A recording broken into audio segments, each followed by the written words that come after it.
फ़र्ज़ कीजिए मैं इस मार्कर को हवा में छोड़ता हूँ और ये हवा में ही खड़ी रहती है। जहाँ छोड़ता हूँ वहीं खड़ी रहती है। तो आपके ज़हन में आएगा या तो मैं स्पेस में हूँ या कोई मैजिकल स्पेल है। 1970 से पहले तक, 1970s से पहले तक, प्रायर टू 1970 यही तसव्वुर किया जा रहा था कि जो साइटोसोल है, it is A unorganised mixture of things. हम यहाँ पे ये सेल मेम्ब्रेन और ये दूसरा हिस्सा सेल मेम्ब्रेन का, there is present mitochondria, singular mitochondrion. How it is possible कि ये साइटोसोल में इसी तरीके से खड़ा रहे।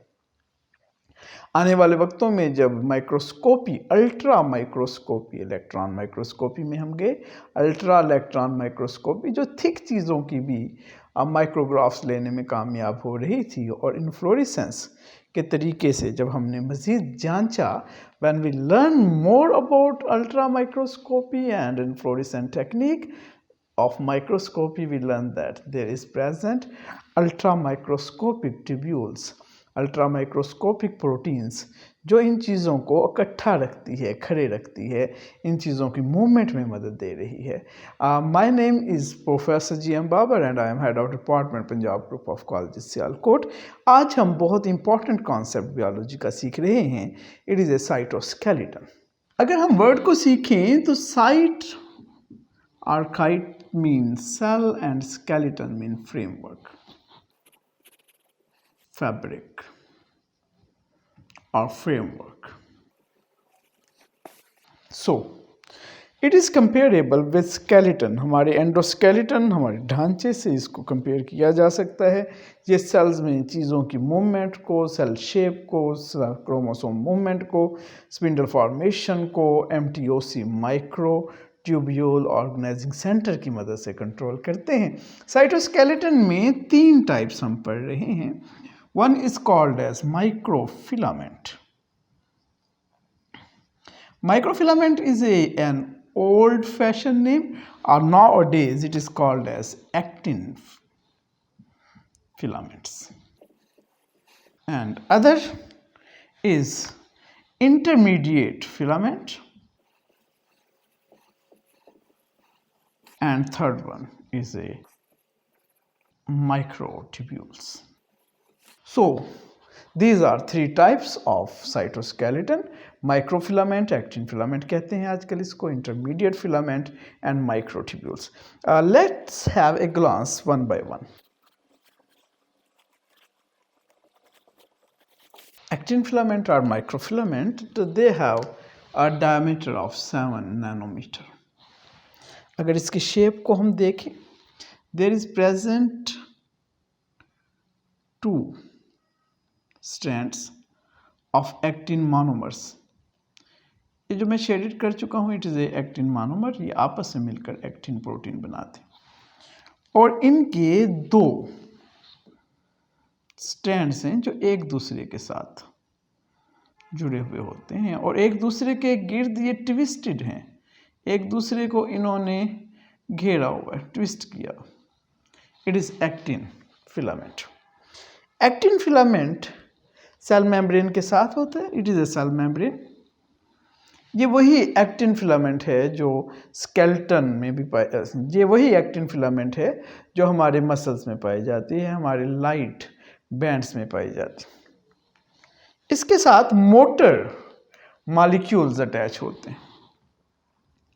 मोटर मॉलिक्यूल्स हम कह रहे हैं मायोसिन को। मोटर मॉलिक्यूल्स की टेल्स अटैच होती हैं विद सेल मेम्ब्रेन। ये सेल मेम्ब्रेन के साथ अटैच हैं और इनके हेड्स, जिनको हम मायोसिन हेड या क्रॉस ब्रिजेस कहते हैं, ये बराह रास्त अटैच हुए होते हैं विद एक्टिन फिलामेंट। इनकी ये खासियत है कि ATP को हाइड्रोलाइज करके ये अटैच हो सकते हैं, डीअटैच हो सकते हैं और रीअटैच हो सकते हैं और इस तरह से ये सेल के अंदर मूवमेंट्स को कंट्रोल करते हैं। ये न सिर्फ सेल के अंदर चीज़ों की मूवमेंट को कंट्रोल कर रहे हैं, at the cell time of cell division actin और मायोसिन आपस में मिलते हैं और एक रिंग बना देते हैं। ये कॉन्सेप्ट हमने पहले भी पढ़ा in the case of centriole and centrosome. यहाँ पे एक्टिन और मायोसिन आपस में मिलकर रिंग बनाते हैं और ये रिंग गहरा होता चला जाता है और सेल में फ्लोइंग का प्रोसेस कंटिन्यूस होता है और एक सेल से दो डॉटर सेल बन के हमारे सामने आ जाते हैं। So actin filament is a very important filament. इसका डायमीटर सबसे कम है इन तमाम में, it is a 7 nanometre. Now it is called actin filament. Previously it is called as microfilament. The second are the intermediate filaments. जो intermediate filaments हैं इनका diameter between है of actin filaments and microtubules and their diameter is 8 to 11 nanometer. They are basically a fibrous protein. जैसे हमने actin filament या जो हमने microfilament की बात की थी कि उसमें प्रोटीन पाई जा रही है एक्टिन, यहाँ पे हम कोई स्पेसिफिक प्रोटीन नहीं बता सकते। They are of different fashions, they are of different methods, मुख्तलिफ केमिस्ट्री हो सकती है इनकी और ये आपस में मिलकर स्ट्रक्चर्स बना रहे होते हैं। बुनियादी तौर पर ये फिलामेंट लाइक स्ट्रक्चर हैं। जैसे बड़ा मशहूर है जिसमें से एक केराटिन। अब ये जो केराटिन्स हैं these are present in skin cell और ये स्किन सेल्स को आपस में जोड़े रखते हैं और स्ट्रेंथिंग मटेरियल के तौर पे काम करते हैं। अब इनमें कुछ ऐसे हैं जो न्यूक्लियस को शेप प्रोवाइड कर रहे हैं, सपोर्ट प्रोवाइड कर रहे हैं और कुछ ऐसे ये इंटरमीडिएट फिलामेंट हैं जो सेल मेम्ब्रेन को सपोर्ट मुहैया कर रहे हैं। इसके बाद जो हम पढ़ने जा रहे हैं it is a very unique and very important, these are microtubules and these microtubules, इनके पास कुछ ऐसी प्रोटीन हैं जैसे कैंसिन है, जैसे डाइनिन है। ये लगता है जैसे ये कुछ मॉलिक्यूल्स हैं, दे वॉक, ये चल रहे हैं on the microtubules. So come toward the microtubule end third one are microtubules. Microtubules have the diameter 25 nanometer. Microtubules are very important. These are just highways. ये किसी मोटरवेज की तरह हैं, हाईवेज की तरह हैं, जो चीज़ों को जिनके ऊपर मोटर कार्स, ऑटोमोबाइल्स मूव करते हैं और एक जगह से दूसरी जगह पहुंच रहे होते हैं। ये हमारे सेल्स के अंदर बुनियादी तौर पर हाईवेज हैं।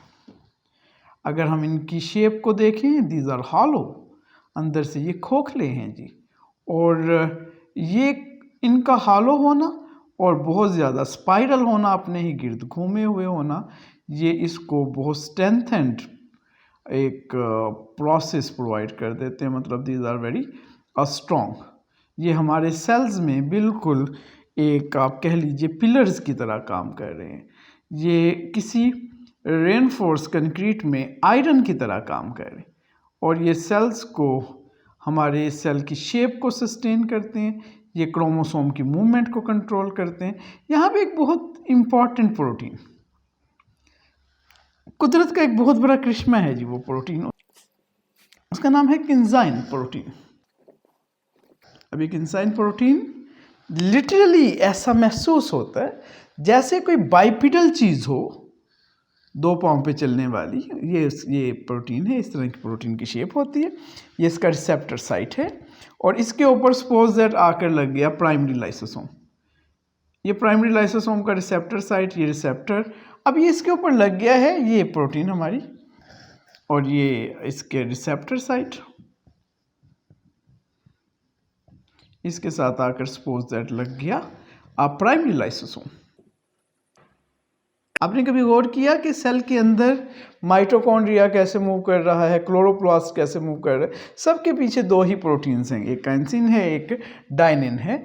अब यहाँ पे एटीपी को ये इस्तेमाल करेंगे, एटीपी हाइड्रोलाइज होगा एंड दीज मूव लिटरली, जैसे कोई बाइपिडल एनिमल हरकत कर रहा होता है, ये चीज़ों को लेके जाते हैं।